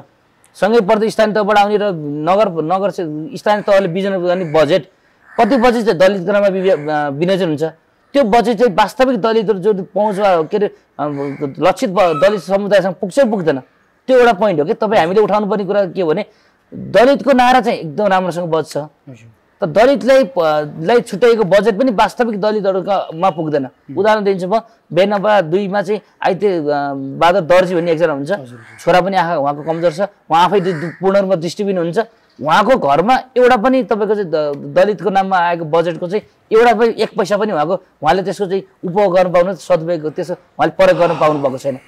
विभेद चाहिँ छ कि छैन त म्याग्दीमा? विभेद त अब नबनी हुने कुरा हुँदैन विभेद छ होइन तर विभेद कस्तो छैन भने जस्तै के अरे चिरञ्जीव सर हुनुहुन्छ उहाँ चाहिँ अब ब्राह्मण समुदायभित्र पनि हामी दुईजना अब एउटा पारिवारिक रूपमा हाम्रो रिलेसन भए पनि हामी दुईजनाको ब्राह्मणमा म चाहिँ जयसी बाहुनको प्रतिनिधित्व गर्छु उपाध्याय बाहुनको प्रतिनिधित्व गर्छु तर म के छैन भने म त फरक कुरा हो मेरो रिलेसन पनि पर्छ म जान्छु तर चाहिँ उहाँको चाहिँ अरू दलित समुदायको पनि गएर चाहिँ खाइरहेको अवस्था छ भने विभेद चाहिँ एउटा व्यक्तिले गर्ला तर त्यो समग्र रूपमा चाहिँ सोसाइटीमा विभेद छ भनेर चाहिँ त्यसरी व्याख्या गर्न मिल्दैन प्रतिनिधित्वको हिसाबले गर्दा होइन म आफै गएर पनि अस्ति पनि मैले देखिसकेँ म आफै गएर पनि धेरै दलितको घरमा गएर उहाँले पकाएको खाना खाएको छु उहाँकोमा बसेको छु म जातीय विभेदको पूर्ण रूपमा म विरोध छु त्यसलाई हरेक हिसाबले म त्यसलाई चाहिँ प्रतिवाद गर्छु किनभने यस्तो छ विभेद समाजमा छ जसले बुझ्दैनन् त्यहाँ विभेद छ तर तिमीलाई एउटा शालीनतापूर्वक ती कुराहरू बुझाएर अनि तिमीलाई चाहिँ एउटा विभेद नगरौँ है भनेर कन्भिन्स गर्ने पर्याप्त ठाउँ पनि छ। जब कन्भिन्स भइसकेपछि ती मान्छेहरू बुझ्छन् पनि धेरै मान्छेले बुझिसकेका छन् यदा कदा त्यस्ता मान्छेहरू पनि छन् एउटा रूढिवादी परम्पराले जरो गाडेका मान्छेहरूमा त्यो चाहिँ सोच छ सङ्कीर्ण सोच त तिमीलाई पनि एउटा राम्रो तरिकाले सद्भावपूर्वक मैले भने नि जस्तो त्यस्तै मान्छेलाई त्यही संस्कृतिका मान्छेहरू जस्तो नारायण पोखरेलका स्वभावका मान्छेहरूले सम्झाएपछि नमान्ने को छ यो जमाना ल भन्नुहोस् त। यस्तो होइन काटेर रगत सबैको रातो आउँछ भन्ने कुरो त हामीले सिकाउनै पर्दैन व्यवहारिक रूपमा त्यो कुरा त सामान्य मान्छेले पनि सिकेको कुरा बुझिरहेको कुरा तर त्यस्ता किसिमको समस्याहरू चाहिँ लिनु हुँदैन। अर्को कुरा भोजमा जाँदाखेरि सबै कुरा चल्ने पानी नचल्ने खाजा नचल्ने खाना नचल्ने भन्ने हुँदैन कि जसले चाहिँ त्यसरी विभेद गर्छ विभेद गर्ने ठाउँको ठाउँ त्यसलाई प्रतिवाद गर्न सक्ने खुबी चाहिँ अहिले बनिसकेको छ त्यसलाई प्रतिवाद गर्ने कानुनी रूपमा त्यसलाई चाहिँ कानुनी दायरामा ल्याएर त्यसलाई कानुनी रूपमा दण्डित गर्न पर्यो। समस्या छन् बसहरू चलाउनु पर्यो कार्यक्रम र योजनाको नाममा चाहिँ लाखौँ रुपियाँ खराउनु भएन दलितको चाहिँ क्षमता विकासको लागि भनेर आएको पैसा एउटा होटलमा लगेर सेमिनार गरेर खर्च गर्नु भएन त्यहाँ आउने चाहिँ पाहुनाहरूलाई चाहिँ भत्ता दिएर चाहिँ खर्च गर्नु भएन त्यो पैसा चाहिँ त्यो दलितको झुपडीमा जानु पर्यो जहाँ चाहिँ दलितले आफ्नो चाहिँ प्रतिनिधित्वको चाहिँ उसले चाहिँ आफूलाई पनि केही सहयोग आएको महसुस गर्यो। मैले धेरै उदाहरण दिन्छु कति दलितहरू चाहिँ तपाईँको चाहिँ नाममा आएको पैसा त केही टाँठाबाटाहरूले प्रयोग गरेको अवस्था छ नि त त्यस्तो कुरा त सुधार गर्नु पर्यो होइन। उदाहरणहरू प्रशस्त छन् अब हामीले देख्छौँ हामी दाइहरूले म्याग्दी जिल्लामा नहोला दलितको नाममा आएको बजेटहरू कुन शीर्षमा आएको बजेट हो कता प्रयोग गरेको छ भनेर त तपाईँ हामी रिसर्च गरेर निकालौँ न त्यो त देखिन्छ नि त। मैले के भन्छु भने क्षमता विकासको कुरा आउँछ नि त्यो झुपडीमा भएकोलाई क्षमता विकास गर्नु पर्यो कि बेनीमा भएको बेनीमा गरेको चाहिँ गरेर आयोजना गरिएको कार्यक्रमले चाहिँ क्षमता विकास हुँदैन कि त्यस्ता कुराहरू। अर्को कुरा आवश्यकता के हो त्यो आवश्यकता पहिचान गर्नु पर्यो त्यही अनुसारले माग गर्नु पर्यो त्यही अनुसारले योजनाहरू माग गर्नु पर्यो त्यो ठाउँ पुग्नु पर्यो। हाम्रो वकिल साहब र पत्रकार दाइबाट चाहिँ केही टाठा बाठाले चाहिँ रकम खान झम पार्नलाई चाहिँ दलित अभियन्ताहरू या यिनीहरूले चाहिँ दलित भन्ने शब्द नै राखेर यो खालको चाहिँ विभेदलाई झन् प्रश्रय दिने खालको काम भइरहेको छ भन्ने खालको कुरा यो निचोडमा आयो। दाइ तपाईँ के भन्नुहुन्छ?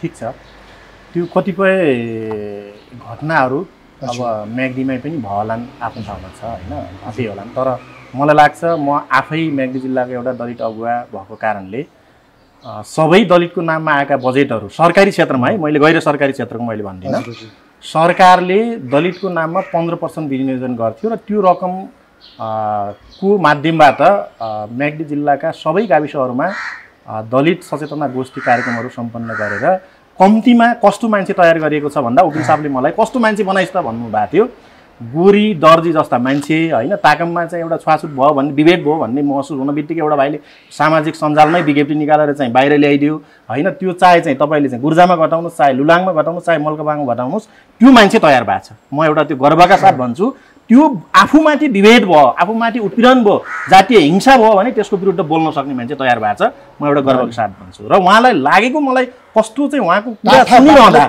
एकदम कुरा सुनिरहँदा मलाई के लाग्छ भने उहाँले विशेनगरजीको कुरा पनि उठाउनु भयो, गोर्खाको चाहिँ के अरे राम शाहको कुरा पनि उठाउनु भयो, पृथ्वीनारायण शाहको कुरा पनि उठाउनु भयो। पृथ्वीनारायण शाहले विशेनगरजीलाई आर्थिक सल्लाहकार पनि भन्नुभयो।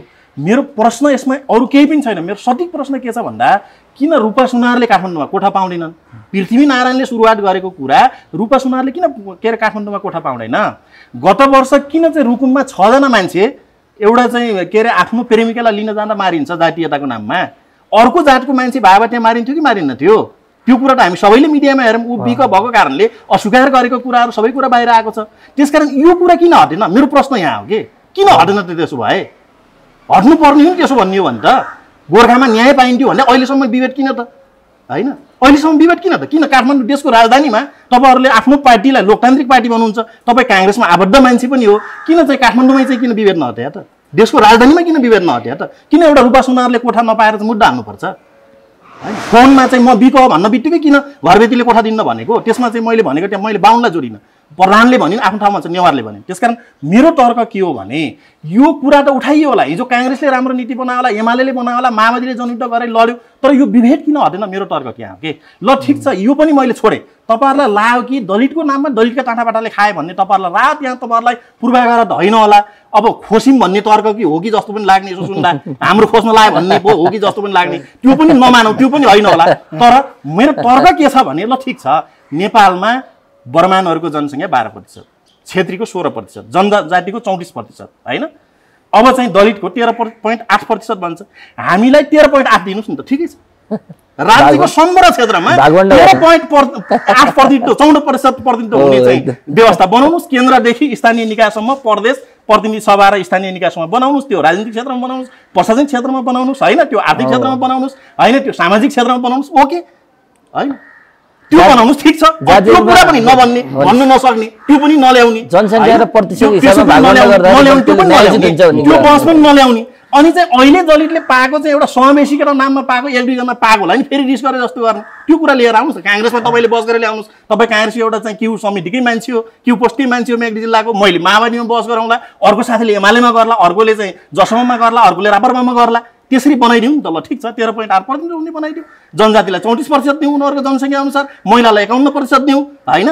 क्षेत्रीलाई 16% दिउँ। सक्यो, तन्दै सक्यो नि त। त्यसो भए किन विवाद गर्नु पर्यो? यसलाई पनि नस्वीकार्ने, अनि पाएकोलाई पनि ठिक देख्ने, त्यो भनेको त यिनीहरूले अब खोज्न लाग्यो भन्ने तर्कतर्फ जान्छ भन्ने मेरो मत एउटा। दोस्रो तर्क सुन्नुहोस्, मेरो तर्क सुन्नु, मैले हजुरहरूको धैर्यतापूर्वक सुनेको छु। दोस्रो तर्क, मेरो दोस्रो तर्क के हो भने ल ठिक छ, तपाईँहरूले चाहिँ हिजो चाहिँ त दलितले चाहिँ यो गर्नुभयो, त्यो गर्नुभयो, बजेट सक्नु भन्नुभयो, तर तपाईँहरू चाहिँ आफूलाई एउटा सचेत मान्छे पनि हुनुहुन्छ र हो पनि, फेरि सचेत नागरिक हो, एउटा शिक्षित मान्छे हो, होइन? एजुकेटेड मान्छे हो, र तपाईँहरू एउटा समाजको मेगडी जिल्लाकै हिसाबले, राष्ट्रिय हिसाबले गणना गर्दा पनि प्रतिष्ठित मान्छे हो। त्यसो भएको बेलामा तपाईँ आफै कानुनको व्याख्या गर्ने मान्छे पनि हो। ल यहाँ गडबडी हो भनेर एउटा उदाहरण त आएको छैन नि त। गोरी दर्जीलाई के अरे चाहिँ एउटा मन्दिरमा तपाईँले चाहिँ रामशाहको कुरा गर्नुभयो, एउटा तपाईँकै पाइ पर्छ त्यहाँ घटानमै मन्दिरमा एउटा जनप्रतिनिधिलाई पछि मन्दिर बनाएर उद्घाटन गर्ने बेला त यहाँ चाहिँ आउनुहुन्न, तँलाई टिका लगाइदिनु भन्ने बेला तपाईँको एक शब्द सामाजिक सञ्जालमा खै त आयो त? कि तपाईँ नबोल्ने हो यो विरोध होइन भने किन आएन? खै मैले त देखिनँ। तपाईँले एकचोटि त्यहाँ कार्यक्रम गर्न पहल गर्नुभयो त, त्यो त टेकबहादुरले गर्नुपर्छ। हरिकृष्ण भाइले अरू सामाजिक क्षेत्रमा काम गर्नुहुन्छ, दलितीय नाममा केही गर्नुभयो त? हामी गर्न चाहिँ कसैले गर्दैनौँ, तर केही दलितले गरे पनि फेरि के हुन्छ भन्दाखेरि यसले दलितको नाममा खाने हो भन्ने तर्फ जान्छ। यो चाहिँ यसो तपाईँहरूको यसो मन आयो भने मलाई साह्रै दुविधा हुन्छ, यो साह्रै दुर्भाग्य हुन्छ। यो सुरुवात गरौँ न, एकछिन यो सुरुवात गरौँ, सबैले गरौँ त। त्यसो भने तपाईँले त्यो घटानका चाहिँ एउटा पण्डितलाई तपाईँले नुहाएर कसले बुझाउनु त? त्यसो भए के चाहिँ अब बिटेको चाहिँ उसले आएर बुझाउनु पर्ने हो, बुझाइराखेको पनि छ, बुझाउनु पर्ने हो। एउटा तपाईको घरमा तपाईले नबुझाएर कसले बुझाउने? तपाई त अभिभावक हो, तपाई चाहिँ के रे परिपक्व मान्छे हो, तपाई कानुन बुझेको, धर्म बुझेको, संस्कृति बुझेको मान्छे हो, कसले बुझाउनु त? त्यसो भए त्यो चाहिँ बुझाउने बेलामा पन्सिने अनि चाहिँ फेरि चाहिँ दोष कसलाई दिने भन्दाखेरि दलितको नाममा टाठाबाट त्यो गलत हुन्छ त्यहाँ उठाइदिनुस् न। त्यसो भए सामान्य कुरा पनि एउटा चाहिँ अख्तियार अनुसार दलितलाई टिको लगाउँदै हिँड्ने नारायण पोखरेल जस्ता मान्छेलाई तपाईहरुले किन मार्नुभयो? यसो हो सर, त्यसो भन्ने भने हिजो चाहिँ कांग्रेसले 2007 सालभन्दा अगाडि क्रान्ति गर्ने बेला के जम्मै राम्रो माथि भएका थियो एउटा पात्र एउटा घटनालाई लिएर त्यसलाई मात्र के गर्नु कतिपय कुराहरू हजुरलाई चाहिँ नापे अनुसार तौले अनुसार हैन एकदम चाहिँ भने अनुसार हुँदैन त्यो कुरा। युद्धमा कहिलेकाहीँ घटी पनि हुन्छ, कहिलेकाहीँ बढी पनि हुन्छ, कहिलेकाहीँ घटना तपाईले गणतन्त्र स्वीकार्नुहुन्छ, तपाईले धर्मनिरपेक्षता स्वीकार्नुहुन्छ, तपाईले संघीयता स्वीकार्नुहुन्छ, समावेशिता स्वीकार्नुहुन्छ। अब यो बरु भन्नुस् बरु नारायण प्रसाद पोखरेल जस्ता घतानमा दलितलाई टिको लगाइदिएन भनेर यत्रो आन्दोलन हुन्छ, त्यत्रो दलितलाई साथमा राखेर टिको लाउँदै हिँड्ने, साथमा राखेर वेद पढाउँदै हिँड्ने नारायण प्रसाद पोखरेल जस्तालाई मार्नुहुन्छ। बरु यसको अर्थ त हिन्दू धर्मलाई नामेट गर्न कतै क्रिस्चियन मिसनरीबाट अथवा युरोपियन अमेरिकन मिसनबाट अथवा तपाईहरु जस्तै दलित अभियन्तालाई तपाईहरु आबद्ध राजनीतिक दललाई ठूलो फन्ड वा सहयोग आएको छ भन्ने कुरालाई किन स्वीकार गर्नुहुन्न भन्नुस्? मान्छेले जब बुद्धिले विवेक आफ्नो चाहिँ के रे उले चाहिँ जित्न सक्दैन नि, लजिकले जित्न नसकेपछि त्यसपछि आरोप लगाइदिने कि एउटा चाहिँ विषय हाल्दिने त्यो टेकबहादुर विकलले ल यति चाहिँ के रे चाहिँ क्रिस्चियन मिसन पुरा गर्नको लागि यति बजेट लिएर यसरी चाहिँ व्यक्तिगत हिसाबले आफ्नो चाहिँ उठा फाइदा उठा भनेर पुष्टि गर्नुस् न। तपाईले पुष्टि गरेको 1 सेकेन्डमा मैले चाहिँ यो ठाउँबाट छोड्दिन्छु, त्यो सक्नुहुन्छ? त्यो गर्नु भएको छैन भने धन्यवाद। ल गर्नु भएको छैन भने धन्यवाद। ल गर्नु भएको छैन भने धन्यवाद। एउटा प्रतिष्ठित मान्छे गर्नु भएको छैन भने धन्यवाद हैन, तर गर्नु भएको छैन भने धन्यवाद। तर त्यसको लागि दलित मुक्तिको अभियान त्यो एउटा शालीनतापूर्वक चलाउने अग्रसरता लिने अभियान, जुन अभियानले बाहुनलाई, क्षेत्रीलाई अथवा वैश्यलाई, शूद्रलाई जुन परम्पराले भन्यो ती सबैलाई समेटेर यो केही पनि होइन है भन्ने एउटा सोचको विकास ल्याउनलाई तपाईहरुले चलाएको अभियान प्रभावकारी छैनन् अहिलेसम्म। त्यो तपाईको तर्कमा तपाईको ठाउँमा लाग्छ, त्यो सबैलाई दाइले मलाई एउटा कुरा उठाउनु दाइले टेकवाल दाइले चाहिँ के कुरा उठाउनु भएको छैन, मैले गरेन भन्ने कुरा चाहिँ दाइले अब दाइसँगै अब हामी म्यागजिनमा पत्रकारिता गरिन्छ र मैले पत्रकारिता गरेर सामाजिक क्षेत्रका इस्युहरू उठाउँदा गर्दा मैले अधिकांश तपाईको दलित समुदायमा पिछडिएका दलित समुदायमा चाहिँ समस्या परेकाहरूको प्रतिनिधित्व गर्ने तरिकाले मैले पत्रकारिताको इस्युहरू मैले उठाएको छु। म्याग्दी क्याम्पसमै गएर हजुरले हेर्नुहुन्छ भने म्याग्दी क्याम्पसमा पछिल्लो समय 3 जना रुमबाट आएको भाइ बहिनीहरू छन्, पढ्नबाट वञ्चित भएको भाइ बहिनीहरू, त्यो मध्ये 1 जना भाइ बहिनीलाई त स्कलरसिपको व्यवस्था गरेको छ, 2 जनालाई पनि पुगेको छ, अरू पनि त्यस्तै आएको छन्।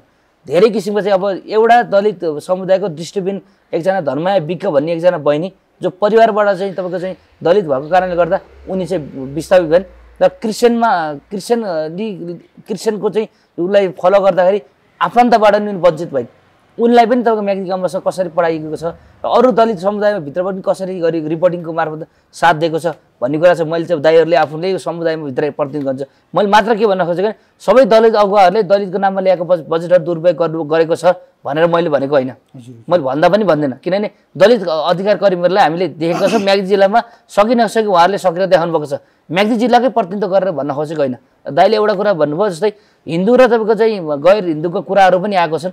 वास्तवमा भन्ने हो भने हिन्दू धर्म मान्नेहरूले चाहिँ गरेका केही कमी कमजोरीको कारणले गर्दा पनि केही दलितहरू चाहिँ बाध्य भएर अरू धर्ममा चाहिँ प्रवेश गर्नुपर्ने अवस्था चाहिँ सिर्जना भएको छ, त्यो उदाहरण देखेका छ। तर चाहिँ के हो भने अरू धर्ममा लागेर चाहिँ आर्थिक रूपमा लाभ लिन पाइन्छ भनेर लागेका उदाहरण पनि छन्। अरू धर्ममा लागेर चाहिँ नाफा पाइन्छ भनेर कमाउन केही लाभ लिन सकिन्छ भनेर लागेको पनि छन्। हिन्दू धर्मको कारणले गर्दा मन्दिरदेखि लिएर धेरै ठाउँमा जुन नित्य कर्मदेखि लिएर धेरै ठाउँमा चाहिँ जुन एउटा अपहेलित महसुस भएपछि म किन हिन्दू धर्म लाग्ने र अरू चाहिँ म प्रवेश गर्छु अनुसरण गर्छु भन्ने लागेको पनि छन्। मैले चाहिँ के भन्छु भने यसमा धेरै किसिमको राम्रो बहसहरू हामीले गर्दाखेरि तर्क वितर्क गर्दाखेरि यो चाहिँ 2-3 दिन पनि जान्छ। हामीले आफूभित्र भएको कमी कमजोरी हामीले हटाउँ जो छ जस्तै काहीँ समस्या छ गोरीदर्जीको कुरा दाइले गर्नु गोरीदर्जीको स्टोरी चाहिँ मैले नागरिक दैनिकमा गोरीदर्जीको त्यति बेला मैले न्युज टेलिभिजनमै गोरीदर्जीको इस्यु चाहिँ यति जल्दो बल्दो इस्युको रूपमा बन्यो कि मेयर साहबलाई समेत फोन गरेर चाहिँ खास समस्या के हो भन्ने कुरा त्यहाँ प्रतिनिधित्व गर्यो। गोरीदर्जीले गरेको प्रतिनिधित्व वास्तवमा म्याग्दी जिल्लाको दलित समुदायले भोगेको एउटा वास्तविक प्रतिनिधित्व गोरीदर्जी दिदीले गर्नुभएको छ। एउटा चाहिँ बेनी नगरपालिकाको कार्यपालिका सदस्य हो उहाँ। एउटा दाइले भन्दै राजनीतिक दलले चाहिँ कसरीसम्म पनि दलित हजुरहरूले पनि एउटा कुरा त्यो कुरामा ख्याल दिनु पर्यो। कार्यपालिका सदस्य हो, कार्यपालिका बैठक हुँदाखेरि गोरीदर्जी चाहिँ बेनेपा 9बाट आउनुपर्छ। उहाँ बेनेपा 9बाट आउँदा उहाँ अपाङ्ग हुनुहुन्छ। उहाँको एउटा अपाङ्गता छ, उहाँको शारीरिक अशक्तका कारणले गर्दा पनि उहाँ कसरी चाहिँ कार्यपालिकाको बैठकमा सहभागी हुन आउनुहुन्छ। बेनी नगरपालिकाले उहाँलाई चाहिँ एउटा मोटरसाइकलको व्यवस्था गरेको छ। उहाँलाई घरबाट आउन जानेको चाहिँ व्यवस्था बैठकमा समेत आउन जानेको लागि उनीहरूले सवारी साधन त्यहाँ प्रतिनिधित्व गरेको छ। त्यहाँ कस्ता किसिमको चाहिँ राजनीतिक दलले प्रतिनिधित्व गर्छन् त्यो हामीले हेरौँ न। त्यहाँ कुन पार्टीका पार्टीको चाहिँ प्रतिनिधि छ बेनी नगरपालिकाको त हामी त्यसलाई बहस गरौँ कि यहाँ काङ्ग्रेस एमाले माओवादी भनेर बहस गर्नुभन्दा पनि दलित समुदायको चाहिँ एउटा कुनै दलित समुदायको चाहिँ के अरे यस्ता इस्युबाट जानुपर्छ, यस्तो इस्युबाट समाधान गर्ने समुदायको उपाय खोज्नु पर्यो। गोरी दिदीलाई परेको समस्या जो वर्षौँदेखि चाहिँ दबिएर बसेको समस्या छ, एउटा कुनै एउटा चाहिँ अर्को कुरा चाहिँ देखिन्छ नि त समुदायमा। अहिले पनि जङ्गलमा अब 3 महिना दिन जङ्गलमा बसेर फर्केको जोडीलाई चाहिँ परिवारले चाहिँ अलग गरिदिने उमेरको कारणले गर्दा। उमेरको त एउटा फरक होला। दलित र गैर दलितको पराजुलीको छोरीसँग मिलेर सहकारी गरेको चाहिँ एउटा न्यायाधीशको उदाहरण पनि प्रस्तुत गर्नुभयो। त्यो एउटा दलितले गैर दलितसँग गएर 1 महिना जङ्गलमा बस्नुपर्ने अवस्था छ नि त। रूपा सुनारको केस छ त म्याग्दी जिल्लामै छ नि त। म्याग्दी जिल्लामा एकजना बहिनी जो भकिमलीबाट प्रतिनिधित्व गर्नुहुन्छ, बहिनीले चाहिँ कोठा पाउनु भने समाचार मैले लेखेको छु। त्यो समाचार मसँग दस्तावेज रूपमा छन्। म दलित अधिकार गर्ने बेला खुलेर रूपमा त्यो प्रस्तुत गर्न सक्छु, व्याख्या गर्न सक्छु, देखाइदिन सक्छु। उहाँले कोठा नपाएको कारण गर्दा कोठा नपाएको घरबेटीमा गएर पनि मैले घरबेटीमा कुरा गरेको छु। त्यो बहिनी बेनीमै हुनुहुन्छ, तपाईँको अगाडि मैले त्यो बहिनीलाई ल्याएर राख्छु। बेनीमै छ कोठा नपाएको समस्या। अर्को कुरा म चाहिँ टेकबहादुर दाइलाई एउटा राजनीतिक भन्छ मैले स्पष्ट रूपमा मैले क्लियर गर्छु। जे जस्तो बहस भए पनि नेपालमा तपाईँको चाहिँ एक किसिमको फरक आन्दोलन सुरु भयो। जुन जनयुद्ध सुरु भइसके पछाडि केही न केही रूपमा चाहिँ ग्रामीण क्षेत्रमा चाहिँ एउटा चाहिँ चेतनाको लहर चाहिँ फैलिएकै हो। त्यो स्वीकार गर्नै पर्छ। त्यो चेतनाको लहर फैलिएको धेरै मान्छेहरू चाहिँ एक किसिमले आफ्नो कुराहरू राख्न निर्धक्क राख्न सक्ने हैसियत पनि बनेको राजनीतिक परिवर्तनले नै हो। सबै राजनीतिक दलले गर्दाखेरि नेपालमा परिवर्तन सम्भव भएको। बेनी नगरपालिका वडा नम्बर 3 भकिमलीमा जाति छुवाछुत मुक्त वडा चाहिँ हामीले घोषणा गर्ने क्रममा तपाईँ हामी सहभागी हो नि त। त्यहाँ सहभागी हुँदै गर्दा त्यहाँको दलितहरूले राखेको कुरा तपाईँले सुन्नुभएको छ, यही क्यामेराले खिचेको छ नि त होइन। त्यहाँ गैर दलित कुन जाति प्रतिनिधित्व गर्छ भन्ने कुरा त त्यहीँको दलितहरूले प्रश्न पार्नुभएको छ नि त। कति राम्रोसँग सहकारी गरेर बसेको छ समाज। जुन समाजमा दलित गैर दलित सबै मिलेर बसेको छ नि त्यो समाजको विकास भएको छ कि। जुन समाजमा दलित र गैर दलित बिचको लामो खाडल छ नि त्यो समाज चाहिँ बनेको छैन। उदाहरण चाहिँ हाम्रै म्याग्दी जिल्लामा देखिन्छ। मैले अगाडि पनि भनिसकेँ, मैले कन्क्लुजनमा के टुङ्गाइदिने दलितहरू एउटा इन्जिनियर पनि हुन्, प्राचीन कालको इन्जिनियरहरू भनेर मैले सम्बोधन गर्छु। हामीले न्युजले गर्दाखेरि दलितहरूले गरेको आयरनबाट चाहिँ बन्दुकहरू बनेका छन्, दलित बनाएको आयरनबाट चाहिँ गोली चाहिँ बारुदहरू बनेका छन्, दलितहरूले चाहिँ हतियारहरू बनाएका छन्, विपक्षीसँग लड्नको लागि राजाहरूलाई चाहिँ तपाईँको संरक्षण र साथ दिएका छन्। त्यस्ता दलितहरूको चाहिँ एउटा इतिहास बोकेको एउटा चाहिँ नेपालभित्रको जुन यो चाहिँ अवस्था छ यसलाई चाहिँ हामी चाहिँ कन्टिन्यू गरौँ। रूपा सुनार जस्ता पात्रहरू देशैभरि छन्। कहाँ समस्या छन् त्यहाँ समस्यालाई समाधान गर्न जाउँ। हाम्रो बेनीकै एउटा जनप्रति गोरी दिदीको समस्या सबैतिर छ। गोरी दिदीको मैले चाहिँ दिदीसँग पटक मैले चाहिँ कुरा पनि गरेको छु। गोरी दिदीको विषयमा अन्तिममा एउटा हामीले प्रतिनिधि गर्छौँ, विभिन्न सबै राजनीतिक दलले प्रतिनिधि गर्छौँ नि। एउटा दलित अपाङ्ग भएको जनप्रतिनिधिलाई चाहिँ नगरपालिकाले सुविधा दिन किन सकेन?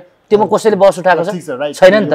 यस्ता बहसहरू उठाउँ र अन्तिममा चाहिँ मैले के भन्छ भने टेकबहादुर दाइलाई दलितहरूको समस्या के छ, समाधानको उपायहरू के छन्, समाधान गर्नको लागि के क्षेत्रमा चाहिँ हामीले चाहिँ साथ सहयोग चाहिन्छ र कुन साथ सहयोग चाहियो भने दलितको वास्तविक आधारभूत आवश्यकता लिएर समस्या समाधान हुन्छ भनेर हजुरहरू चाहिँ एउटाबाट चाहिँ ठुलो एउटा संस्था चाहिँ सबै यो सानो मैले के लाग्छ भने परिवार समाज, समाज, बोहरा समाज, यी समाज नभनौँ। म्याग्दी जिल्लामा दलितहरूको एउटा सशक्त एउटा मात्र संस्था बनाउनुहोस् जुन संस्थाले काम गरोस्, समस्या त्यसले समाधान गरोस् र दलितभित्र भएको जातीय विभेदलाई पनि अन्त्य गरौँ कि। सुन्नुहोस् है, दलितभित्र कति बिक, बोरा, सुनार के हुन्छ नि मलाई थाहा छ। दमाई हुनुहुन्छ, दमाईले सकेको बिकले खान्छ खाँदैन, दमाईले सुनारले खान्छ। त्यही गर्न हामीले चाहिँ गर्नुपर्ने हो, त्यसको पनि हामीलाई पनि ल अब यता म आउँछु हाम्रो हिसाबतिर।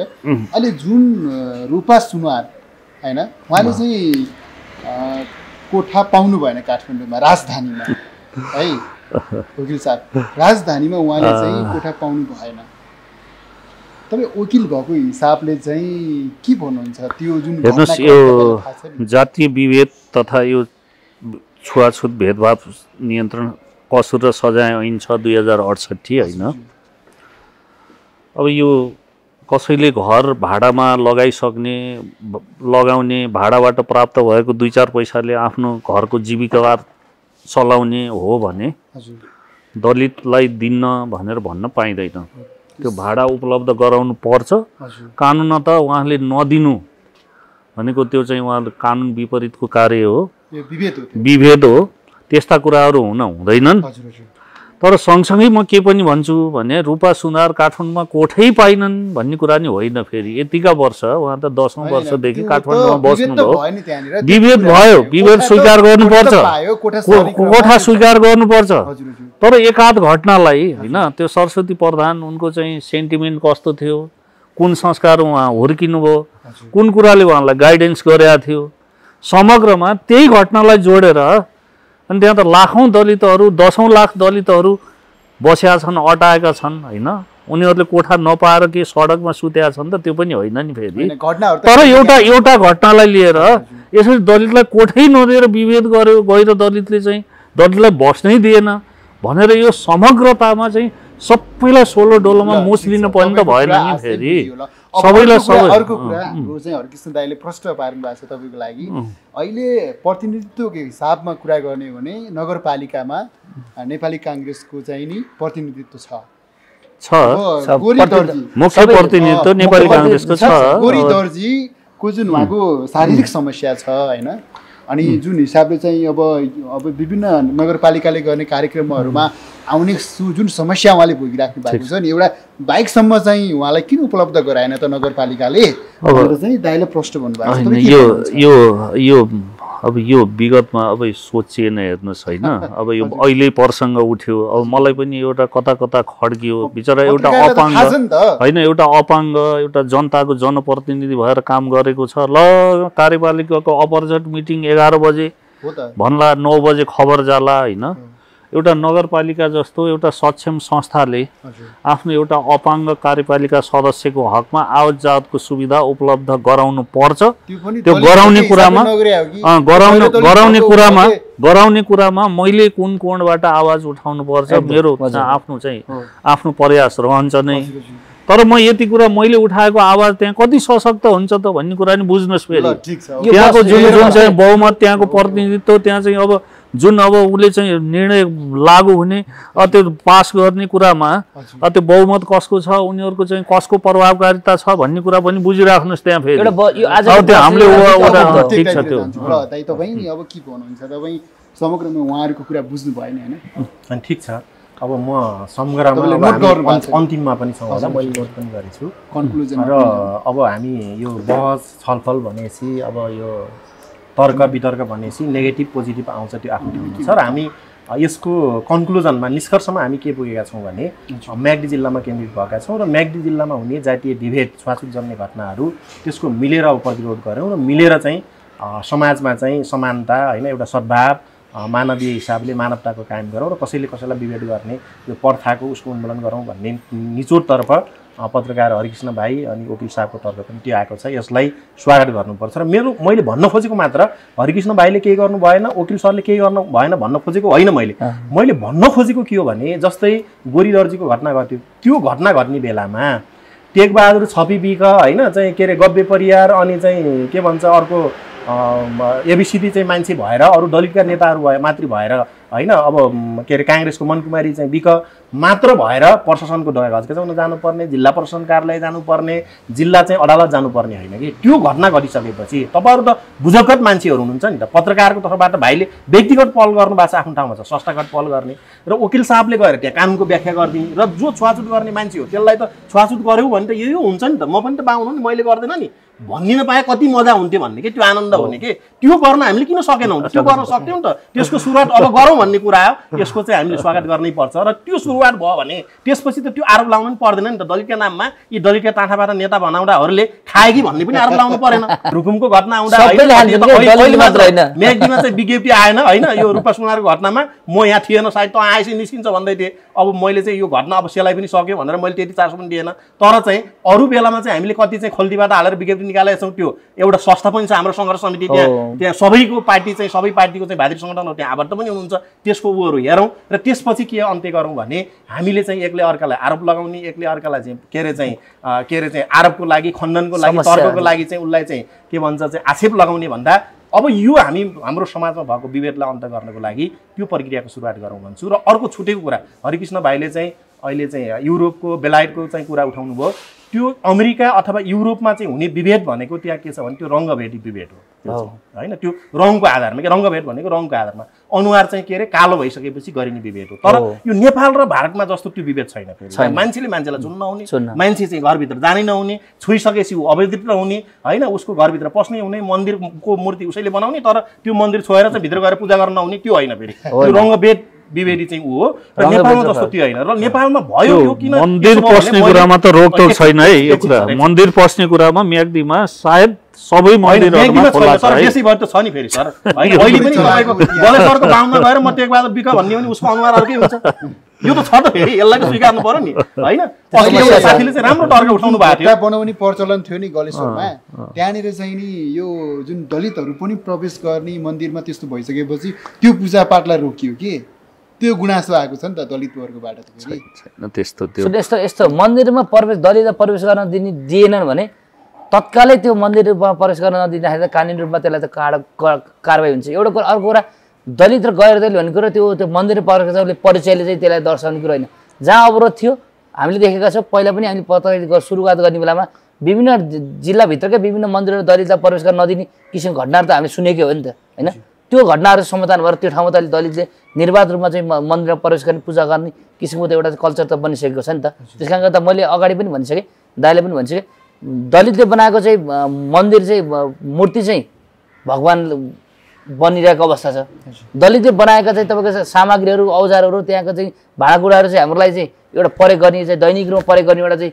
त्यो वस्तुको के अरे बनेको छ त्यस कारणले गर्दा दलितहरू चाहिँ एक किसिमले हामी दलितहरूलाई एउटा चाहिँ प्राचीन कालको अहिलेको परेको दलितहरूलाई एउटा इन्जिनियरिङको रूपमा चाहिँ दलितलाई हेर्ने दृष्टिकोण हामीले बनाइयो भने त्यो जाति विवाद त्यहाँनिर त अन्त्य भएको महसुस हामीले गरिन्छ जहाँनिर दलितहरू भनेको यी दलितहरूले छोएको खान हुँदैन दलितहरू कतै गयो भने हाम्रो नित्य कर्महरू कहीँ गयो दलितहरू देखियो भने हामीलाई अछुतो हुन्छ भन्ने किसिमको छ नि त्यो चाहिँ त्यो किसिमको चाहिँ अवस्थालाई चाहिँ तत्काल रूपमा दलित र गैर सबै मिलेर त्यसलाई समाधानको उपायहरू खोज्नुपर्छ दाइले अगाडि भन्नुभयो जातीय सङ्घर्ष जुन समितिले गरेका कार्यहरू चाहिँ मलाई पनि एकदम राम्रो लागेको छ दाइले सन्देशमूलक तरिकाले सबै राजनीतिक दलको प्रतिनिधित्व गरेर त्यहाँ काम गर्नुभएको छ मलाई लाग्छ यो दलितको यो छुवाछुतको अन्त्य गर्नको लागि पहिलो एउटा चाहिँ फ्रन्ट लाइनमा देखिन पर्ने निकाय क्षेत्र भनेको राजनीतिक दलै हो जातीय रूपमा नि हामी चाहिँ तपाईँको चाहिँ ब्राह्मण कल्चरको भए पनि हामी जनजाति कल्चरको चाहिँ मेरो भाउजू हुनुहुन्छ मेरो चाहिँ आमा पछाडिको चाहिँ आमाको रूपमा मैले सम्मान दिइरहेको छु मेरो परिवारको अरू सदस्य हामी अगाडि भनिसक्नुभयो उपाध्यक्ष बाबुको छोरा हुन्छ वकिल हुन्छ अधिवक्ता हुन्छ त उहाँको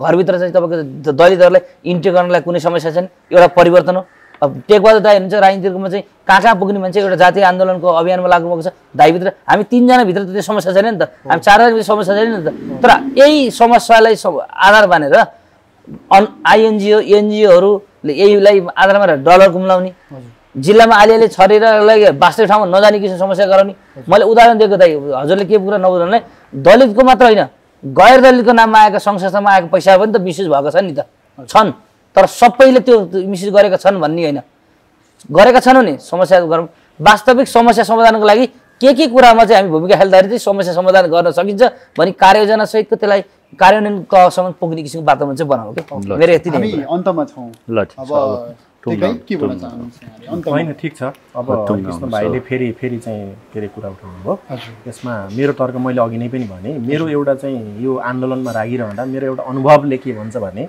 यो बाहिर मनले होइन भित्री हृदयले के भन्छ भने यो जाति विभेद अन्त्य गर्नको लागि जसरी दलितले चाहिँ 100 वर्ष आन्दोलन चाहिँ गर्दा पनि यो चाहिँ के अरे चाहिँ कम भइरहेको छैन नि। झन्डै यो राजनीतिक दलभन्दा चाहिँ जेठो हो दलित आन्दोलन। 2003 सालदेखि 4 सालदेखि हाम्रै बागलुङको चाहिँ भगत सरोजी शर्मा विश्वकर्माले स्थापना गरेको आन्दोलन हो, तर यसले सफलता प्राप्त गर्न सकेको छैन। त्यसै गरी जो हरिकृष्ण भाइले मैले खान्छु मलाई समस्या छैन, उपाध्याय बर्मानको छोरो वकिल साहब भएर उहाँले विभेद गर्नुहुन्न भन्ने जो कुरा छ नि, मैले के गर्छु भन्दा मेरो समुदाय जो छ उसलाई विभेद हुने बेलामा पनि के गर्नु त, म चाहिँ उजुनीको पापले गर्दा होइन, मैले चाहिँ जन्मै चाहिँ अब चल्लो जातिमा लिएँ भनेर चाहिँ ऊ चाहिँ सहेर बस्छ, त्यसलाई मैले उसलाई उत्प्रेरित गर्छु, उसलाई काउन्सिलिङ गर्छु होइन, उसलाई मोटिभेट गर्छु भने अब यहाँहरूले के गर्नु पर्यो भने त्यस्तै अर्को उपाध्याय बाहुन होला, त्यस्तै अर्को क्षेत्री होला, जाति हिसाबले छुवाछुत गर्ने मैले नगर्दाखेरि तपाईँले गर्न किन गर्नुपर्ने के छ र होइन, त्यो भनेर कन्भिन्स गर्न सक्नुहुन्छ। म बाहुन भएर खाएर खै त मेरो जात घटेन, मलाई रोग लागेन, म मरिनँ, तपाईँले चाहिँ नखाँदाखेरि के हुन्छ, तपाईँले खाँदाखेरि तपाईँले विभेद गर्दा हामीले त हामी जस्तै मान्छेलाई गरेनौँ र विभेद गरेनौँ भन्ने कुरा लयो भने यो 10 वर्षमा चाहिँ हुन्छ भन्छु कि मैले चाहिँ। जति बेला दलितहरूलाई विभेद भयो भने छुवाछुत चाहिँ नमान्ने चाहिँ गैर दलितहरू हुनुहुन्छ नि अथवा उच्च जातिहरू हुनुहुन्छ, गैर दलितहरू एग्रेसिभ भएर आइदिने भने यो गलत भयो भनेर बोल्न थाल्ने हो भने यो 10 वर्षमा अन्त्य हुन्छ भन्छु कि मैले। 100 वर्ष हुने कारण मेरो अनुभवले यो भन्छु। त्यस कारणले यसरी लाग्नको लागि अब मेची जिल्लामा एउटा समस्या भने अरूको कुरा छोड्नुहोस्, हामी दलित सङ्गठनले एकैपल्ट जनाउँला अरू कुनसुकै 77 जिल्लामा अरू जिल्लामा घट्यो, तर मेची जिल्लामा घट्यो भने जसरी आज चाहिँ के अरे पत्रकार बाहिर चाहिँ वकिल साहबले तर्क राख्नु भएको छ, यसरी कार्यक्रम गरौँ, यसरी सल्युसन निकालौँ न, कतै विभेद भयो भने ल के कारणले विभेद गर्यो हैन, यसरी घटना घटाउँ, त्यो ठाउँमा गएर सार्वजनिक कार्यक्रम गरौँ नि त, हामीले आफ्नो खल्तीबाट हालौँ, डलर पनि नल्याउँ, सकिन्न। हामीले अरू कार्यक्रम त गर्न सक्छौँ, मैले देख्छु यहाँ अरू कार्यक्रमहरू धुमधामसँग कार्यक्रम हुन्छ यहाँ हैन। मैले चाहिँ विदेशको चाहिँ कार्यक्रमहरू देख्छु, के अरे के मोनाको कार्यक्रम देख्छु, चाहिँ यहाँ चाहिँ के अरे युवा चाहिँ हुन्छ अर्को के भन्छ त्यो संस्था हैन, त्यसको कार्यक्रम देख्छु, विभिन्न कार्यक्रमहरू त यहाँ भएकै छन्, फेरि सहयोग भए पनि नभए त्यो दलितको क्षेत्रमा कार्यक्रम गर्नु पर्यो भने उही चाहिँ दलितको भाद्री सङ्गठन पार्टीको भाद्री सङ्गठनको मान्छेहरू मात्र आएर गर्नुपर्ने किन गर्ने? त्यसकारण त्यो कुरा पार्टीले गरोस्, भाइले भने चाहिँ राजनीतिक पार्टीले सुरुवात गरोस्, राजनीतिक पार्टीले किन कार्यक्रम नबनाउने, दलले सुरुवात गर्नुपर्छ हैन। त्यसकारण त्यो चाहिँ पार्टीले गरोस् अथवा त्यो भाद्री सङ्गठनले गरौँ, र पार्टीले गरेन भने पनि हामी समाजमा भएका चाहिँ एउटा चाहिँ के अरे शिक्षित मान्छेले अथवा बौद्धिक मान्छेले हाम्रो एउटा बुझाइको लेभल भएको एउटा तबका छौँ, त्यसले म्याग्दीमा सुरुवात गरौँ र यो म्याग्दीबाट ल म्याग्दीमा यसरी चाहिँ सुरुवात भयो। अब यो दलितको सङ्गठन दलित मात्र किन बस्ने भन्ने कुरा उठाउनु भाइले, गैर दलित पनि बसेर बनेको सङ्गठन बनाइदिउँ नि त, यो नयाँ कुरा हुन्छ नि। पहिला राजनीतिक दलहरूले गर्वका साथ भन्नुहुन्थ्यो म्याग्दीमा हामीले पहिला चाहिँ संयन्त्र बनाउँथ्यो, केन्द्रमा नबन्दै भन्नुहुन्थ्यो, दोस्रो जनआन्दोलन पछि 62-63 पछि। त्यसको लागि म तयार छु, यो कुरामा चाहिँ गऱ्यौँ भने मलाई लाग्छ म्याग्दीमा हुने विभेद र यसले चाहिँ देशैभरि चाहिँ हामीले त्यो कार्यलाई हामीले भनेको कुरा बोलेको कुरालाई हामीले व्यवहारमा चाहिँ कार्यान्वयन गर्न सक्यौँ भने यो देशैभरि पनि उदाहरणमूलक बन्छ भन्ने। धन्यवाद। अनि वकिल साहब यहाँले अन्तमा के भन्नुहुन्छ? होइन, टेकबहादुरजीले बडा राम्रो कुरा ल्याउनु भएको छ। हजुर, यो अभियानमा म आफू सरिक हुने, साथ दिने पूर्ण प्रतिबद्धता जनाउँछु। धन्यवाद। हजुर, मेरो पनि मैले पनि अगाडि पनि धेरै कुराहरू उल्लेख गरिसकेँ। समाजमा दबिएका पिल्सिएकाहरू, समाजमा उठ्न नसकेकाहरू, भुइँ मान्छेका समस्याहरू हामीले लेखिरहेका छौँ होइन। त्यस्ता समस्याहरू समाधान गर्न लागि आगामी दिनमा पनि हाम्रा कलमहरू निरन्तर रूपमा चलिरहेका छन् र त्यस्ता समस्या समाधान गर्नको लागि टेकबहादुरले भने जस्तै आवश्यकता पर्यो भने दलित गैर दलित भनेर जुन विभाजन गरेको छ सबै साझा रूपमा बसेर एउटा समिति नै बनाएर एउटा अभियानको रूपमा चाहिँ हामी त्यसलाई चाहिँ परिणाममुखी अभियान बनाउनको लागि चाहिँ त्यस्तो कुनै ठाउँमा प्रतिनिधित्व गर्नुपर्ने छ भने त्यस्तो प्रतिनिधित्व गरेर पनि म चाहिँ त्यस्ता समस्या समाधान गर्नको लागि चाहिँ म चाहिँ प्रयत्नशील हुन्छु, क्रियाशील हुन्छु र त्यस्ता अभियानहरूमा म कुनै पनि समयमा आफ्नो व्यक्तिगत कामहरूलाई पनि छोडेर पनि सक्रियता देखाउँछु। धन्यवाद। हजुर, हुन्छ। यहाँहरू अतिथिको रूपमा नेता होइन, अनि त्यसपछि वकिल पत्रकारलाई चाहिँ हामीले यहाँ बिचमा एकै ठाउँमा चाहिँ लिएर यो बहस गरायौँ। यहाँहरूले आफ्नो महत्त्वपूर्ण समय हाम्रो यो मिडिया र यो बहसको निम्ति उपलब्ध गराउनु भयो। यहाँहरू तिनैजनालाई एकसाथ धन्यवाद दिन चाहन्छु। धन्यवाद। दर्शकवृन्द, हामीले 3 जना अतिथिलाई बोलायौँ। दलित अभियन्ता तथा नेता टेकबहादुर विश्वकर्मा, अनि हामीसँग हुनुहुन्थ्यो वकिल साथ चिरञ्जीवी शर्मा, र यसै गरी पत्रकार हुनुहुन्थ्यो पत्रकार आदरणीय दाजु हरिकृष्ण गौतम। उहाँहरूको भोगाई आफ्नो चाहिँ अनुभव अनि सँगै समाजका विकृति विसङ्गति आफूले देखेका यावत कुराहरू सँगै उहाँहरूले आफ्नो जुन कुराहरू पस्कनु भयो अत्यन्तै सान्दर्भिक लाग्यो। तपाईँलाई यो कार्यक्रम कस्तो लाग्यो? अझै हामीले के गर्दाखेरि अझै राम्रो हुन सक्छ यो कार्यक्रम? सल्लाह सुझाव प्रतिक्रियाहरू कमेन्टमा लेख्न नबिर्सिनुहोला। हाम्रो यो भिडियोलाई धेरै माझ पुर्याउनको निम्ति आफूले सक्दो सेयर गरिदिनु होला, लाइक कमेन्ट गर्न नभुल्नुहोला। दर्शकवृन्द, परिवर्तनका बाटाहरूको यो श्रृङ्खलालाई पोखराबाट मञ्जुश्री नर्सरीले हाम्रो यो एपिसोडलाई प्रायोजन गर्नुभएको छ। मञ्जुश्री नर्सरीलाई धेरै धेरै धन्यवाद। यसको प्रोप्राइटर हुनुहुन्छ पुष्कर विक। विभिन्न किसिमका बोट बिरुवाहरू चाहिएमा उहाँलाई सम्पर्क गर्न सक्नुहुन्छ। स्क्रिनमा उहाँको नम्बर देखाइएको छ। दर्शकवृन्द, हामीलाई तपाईँहरूको साथ, सपोर्ट र तपाईँहरूको प्रतिक्रियाको अत्यन्तै खाँचो छ। दर्शकवृन्द, हामी अर्को नयाँ श्रृङ्खला लिएर फेरि आउने नै छौँ। त्यतिन्जेलसम्मको लागि म प्रस्तुता बादल शाही आज्ञा चाहन्छु। नमस्ते।